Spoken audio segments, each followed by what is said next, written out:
کیوں؟ فَإِنْ آمَنُوا بِمِثْلِ مَا آمَنْتُمْ بِهِ فَقَدِ اهْتَدَوْا۔ میرا رب فرماتا ہے قرآن کی تفسیر قرآن سے کر رہا ہوں، تفسیر القرآن بالقرآن کر رہا ہوں۔ میرا رب فرماتا ہے اس طرح کا ایمان لاؤ جس طرح ان کا ایمان تھا، صحابہ کا ایمان تھا۔ تو صحابہ تو یار مستحب خیال یار میں رہتے ہیں نا، نماز کی حالت میں بھی یا اللہ ایمان اس طرح کا لے آئے جس طرح صحابہ کا تھا، تجھ پہ اور تیرے حبیب پہ۔ اب کیا آرڈر ہے؟ فرمایا اتقوا اللہ، اللہ سے ڈرو۔ ڈرنا کس طرح ہے؟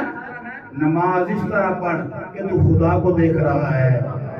اگر یہ مقام حاصل نہیں تو یہ تو ایمان ہے نا کہ خدا تمہیں دیکھ رہا ہے۔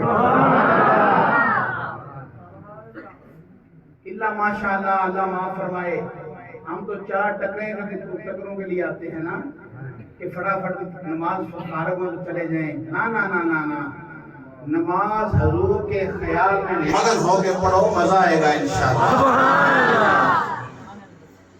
تقوی اختیار کرو، متقی بن جاؤ۔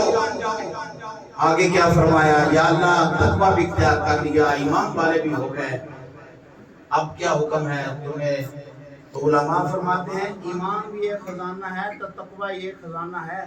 ان دو خزانوں کو بچانے کے لیے وَكُونُوا مَعَ الصَّادِقِينَ،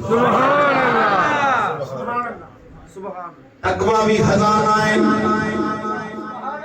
ایمان بھی خزانہ ہے، نہ دونوں خزانے ہوں بچان واسطے۔ وَكُونُوا مَعَ الصَّادِقِينَ،